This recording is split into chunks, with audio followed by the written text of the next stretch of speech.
Okay, good morning. So ngayon ay October 31 at ito yung seedlings natin noong October 25. So 6 days na siya.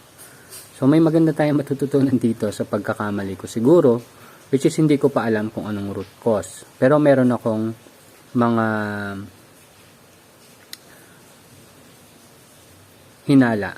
Yun, may mga hinala ako. So ito, mapansin nyo, yan. So, parehas yan. Ito yung mga coco peat na ibinabad ko rin sa calcium nitrate ng matagal. Hindi bababa ng 5 araw. Pero bakit itong part na to ay mas maliit kumpara sa part na to? So, mostly yan Olmeti lettuce. So, ito muna tayo. Yung medyo light yung kulay. Kasi ang banggit ko dati, pag parang mas dark yung nagawa natin dati. Pero ngayon, bakit itong medyo mas light ay mas maganda yung result kaysa dito sa darker? So, ito yung isang hinala ko. Ito kasi, itong mga medyo light yung kulay na coco peat, na ibabad ko siya sa calcium nitrate ng more than 5 days. Tapos, na-set up ko siya ng ganito. So, nung nakaset up siyang ganyan, syempre hindi ko pa siya nagagamit. Parang ito kasi yung mga natira kong coco peat na nakaset up na nakaganyan na yung itsura, yung nakaganito. Ang nangyari dyan, dahil hindi ko pa agad siya magagamit, lumipas siguro mga 4-5 araw, natuyo na siya, tuyo. Ito kasi basa pa to kahapon ko pa lang to nilipat. Ito naman, so habang nung nagta-transfer tayo ng buto, kinulang ako ng coco peat. So ang ginawa ko, since may naka-prepare ako doon na naibabad ko ng more than 5 days na sa calcium nitrate. So, ang ginawa ko, pinigaan ko lang at nilagay ko sa mga container natin, mga ganitong container natin. So, unang 2 araw, makita mo magge-germinate siya. Pero, yun, after 4 days, or 3 days, sabi mo 3 days, nakita ko yung laki ng difference. Hindi ko nga siya agad napansin. Pero, nung tinitigan ko ng mabuti, ganito yung result. Ayan. So, mostly ng mga ugat niyan, parang mapapansin mo parang ayaw niyang bumaon dun sa coco peat. So, ito yung hinala ko. Since parang galing siya sa pagkakababad, ayan, may binabad agad ako ngayon kasi baka maubos. So, unang hinala ko is dahil fresh pa siya sa pagkakababad dito, tapos pinigaan ko lang, tapos nilagay ko dito, tapos hinalang ko agad siya, nang hindi siya natutuyo, kasi ito kasi natuyo muna bago ko siya tinaniman. Nang hindi siya natutuyo, possible, masyado mataas yung calcium nitrate content nung coco peat. Yun yung una kong senaryo na iniisip. Pangalawa, posible, habang ganito silang setup at natutuyo, siguro nagkakaroon ng decomposition process. Hindi ko sure kung ganun talaga nangyayari. Kasi sa online, may makikita ka na composted coco peat, tas meron din naman yung hindi, na kailangan pang i-compost. So, medyo bago tayo doon. So, hindi ko pa talaga sure kung ano nangyari. Kasi ito naman, arugula. Itong mga coco peat na to is kabatch nito. So, hindi ko sure or hindi ko rin maalala kung paano ko ito pinrepare. Pero palagay ko ganito kasi ang ganda ng germination. No? So, yun yung isang senaryo. So, dahil dun sa dalawang senaryo, yung una ay dahil ginamit ko agad siya nang hindi siya natutuyo. Kaya masyadong mataas yung calcium nitrate niya. Pangalawa is yung baka habang nakaganitong setup siya, ay nagkakaroon siya ng decomposition process. So, ano yung magandang makukuha ko dito? Ito, kakababad lang itong calcium nitrate ngayong umaga.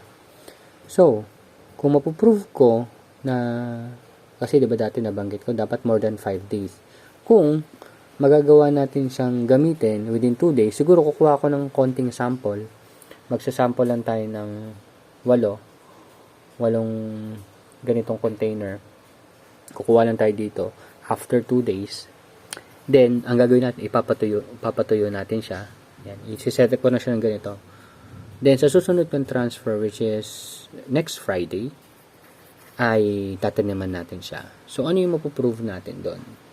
Mapuprove natin kung pwede bang magamit yung naibabad na calcium nitrate, na sterilized calcium nitrate ng 2 days lang. Basta, given na napatuyo mo muna siya sa ganitong setup, or kailangan ko talaga siyang ibabad ng mas matagal, at the same time, kailangan mapatuyo ko siya bago ko siya transferan ng seedlings. Okay? Hindi ko sure kung nagigets nyo, pero sana nagets nyo. Yun yung basically idea na nakikita ko dito. So, malabo nang makahabol ka agad to. Pero hopefully makahabol siya pag nasa outdoor. Ang problema is maulap. So, ayan. Ayun o. Mababasin mo, ayun o. Ayun o. Kita niyo ugat. Ayun yung ugat. Ayun yung brown. Ayan. Ayun o. At parang ayaw niyang tumusok. Ayaw niyang tumusok dun sa kokopit. Para siyang nandidiri. Ayan. So, ang ginagawa ko, manual, sinusubukan ko siyang ibaon sa kokopit. Kasi, yun yung issue eh. Yun yung problem eh. Hindi siya nakakabaon ugat niya. Kaya hindi siya nakaka-absorb. Pero ba't hindi siya nakakabaon? Dahil ayaw niya ng kokopit. Siguro mataas yung calcium nitrate or baka masyado pang acidic pagkakatapos mo lang ibabad, parang fresh mo siya gagamitin. Kaya dapat mas maganda na isi-set aside ko siya para matuyo. Okay? So, yun yung mga iniisip-isip ko ngayong scenarios. So, hopefully, after 2 days, kukuha tayo ng sample dito. Gagawa lang tayo ng 8. Then, sa next transfer natin next week, gagawa tayo ng isang line na ibabad lang natin 2 days, pero napatuyo natin. Pero moving forward, sa ngayon, ito na ginagawa ko, i-prepare ko na yung mga magiging seedling cups ko. Then, patuyuin ko lang siya. Pag nakatuyo na siya, tsaka natin siya pwedeng gamitin. Kaya, nag-advance na rin kaagad ako ng kokopit. So, sterilize kahapon, ngayong umaga na ibabad na natin yung nilagyan na natin ng calcium nitrate. So, ito naman, gagamitin ko to for Chinese kangkong. So, ito pala yung ano natin. Rocket arugula. Tinanim natin to noong October 21. So, 10 days old. Sabi nila, ang unang plano ko dito, 20 days old ko lang siyang paalagaan. Pero tingnan natin kung anong mangyayari. Kasi yung setup niya dito, medyo pangit. Pero, yun, kasi kung 20 days lang, sabi ko, sayang naman yung space dito kung hindi magagamit. Kasi ito pa nga, sapat na to, 120 heads. Yun nga lang, pag may mga namamatay, ayan, katulad nito, hindi tumubo. Medyo bungi na yung, ano natin doon, tanim natin sa taas. So, dito, ito, mapansin nyo medyo maliit. Kasi ano to, Scamander. Scamander, tapos, rainy yata yun. Basta ibang variety. Itong unang hilera, ibang variety. Ang Scamander, medyo matagal tumubo eh. Kasi ito, puro coco, ano na yan, puro olmetis. Ayan, makita nyo dito. Ayan, yung dalawa dun sa dulo, ano yan, na tuyo pa yan nung bago ko inilagay dito. Kaya, ito nga, masyadong dark. Siguro mataas ang calcium nitrate, o masyado pang acidic dahil hindi naman na nababad. Ito pa, pansin mo yun. Yung ugat, diba? Yun, nakaangat yung ugat. So, kailangan natin siyang tabunan. Actually, napapansin ko na to, hindi naman sobrang napansin. Pero ngayon kasi mas visible siya. So, mas napag-isipan ko kung anong possible nangyari. So, ako na yun, nagkamal or may experience to earlier nung process para at least moving forward, mas magiging maayos na yung growing natin. So, ganun lang. May mga nababanggit siguro ako na mali pala. So, kayo na lang din mag-adjust. I mean, based on your actual observation. Kasi, iba-iba din yung pagpapatubo ko dito, pwedeng iba yung maging result sa inyo at ganun din naman vice versa. Kaya ang intindihin nyo kung paano siya ginawa, ano yung mga possible factors na makaapekto sa mga tanim nyo, then adjust and learn from actual experience. Kasi yun nga, experience pa rin talaga magtuturo sa atin sa pagpapatubo. Kasi iba-iba tayong location. Maraming factors affecting our growth. Yan. So, ito. Hopefully, okay. Lalagyan ko lang to. Dito ko lang siya nagre-refill ng tubig. Mababa lang tubig niyan, ganyan. Kasi may liit lang to eh.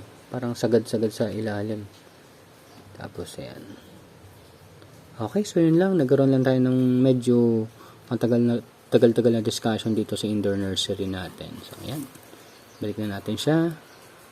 Yan. So, in terms naman pala, siguro next time, gawa tayo ng kung ano yung parameters na ginagamit ko dito. Pero, overall, may 3 akong LED lights. Ang lux niyan, yung lux yata yun. Sa 12K. Pag 3. Pag 2, nasa 8K lang. Napansin ko, mas maganda pag 3. Yun nga lang, mas power consuming. Parang, isang ganito, kung gagamitin mo siya 24 hours, may computation ko mga 120 per month. So, 3 yan. So, 660? Ay, 360 per month. Pero hindi ko naman siya ginagamit 24 hours. Operate lang siya from 5 a.m. to 9 p.m. And automated siya. Yan. Meron tayong nagko-control kung kailan siya o-open tsaka kailan siya mag-close. Then, ang napansin ko lang din dito pala, isa pang drawback nitong ganitong setup, napupundi. Wala naman akong background regarding sa paggawa niyan. Yun nga, kung may skills kayo na marunong kayong gumawa ng ganito, di mas maganda, advantage. Yan. Lagay ko ito, mapupundi na to eh. Kaya lagi akong may reserve. So, pag napundi na yung isa, bibili na ulit ako ng 2 ulit. Usually, mga 2 to 3 months napupundi siya. Kaya medyo magastos din. In a way. So, nag-isip pa tayo kung anong possible gawin natin na solution doon. Ngayon, wala pa. Okay, so yun lang. See you next update. Bye-bye.